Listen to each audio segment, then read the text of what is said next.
This is an introduction to the Capital Improvements Program. Capital improvements are a local government plan that indicates the annual future budget allocations for major physical improvements.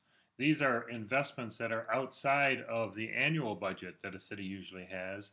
There's usually a minimum amount of money that needs to be spent to be considered a capital improvement, and it's often for infrastructure, construction, roads, sewers, repair, and purchase of big ticket items, a fire truck, something on that scale.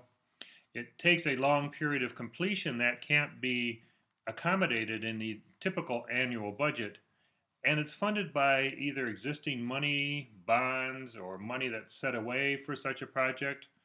It must last for an extended amount of years to be considered a capital improvement, and it excludes regular maintenance costs for it.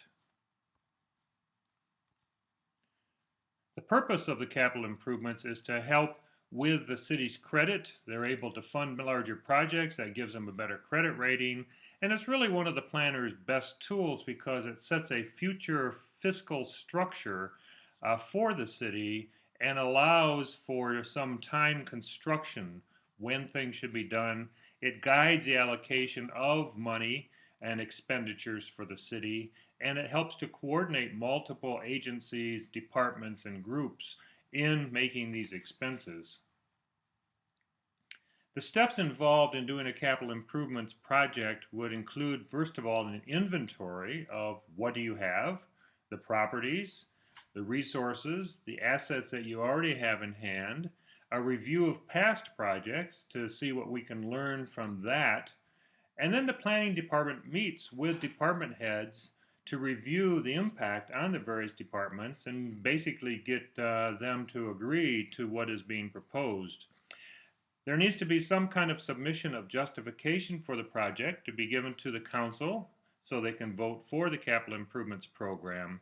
And there should be a review committee to look at how its impact has affected the city in the long run. The funding can come from a variety of sources. You can increase the tax millage based on property taxes to get an increased amount that way. You could dip into some of the city's reserve funds. You can float bonds, either general purpose bonds, which means that you sell the bond as an investment and then you pay later at a certain interest rate. These kinds of general purpose bonds are limited by the state in how much you can do when. Or you could do revenue bonds, which means those are bonds where you actually develop income as a result of the project. For instance, if you do a new recreation center and you charge fees for the use of the recreation center, which will pay off the bond. You could dip into on-hand cash if you've got enough of it, maybe use that, and also certainly solicit grants and loans from the state or the federal government to help with the funding. So those are some of the basic features of the Capital Improvements Program.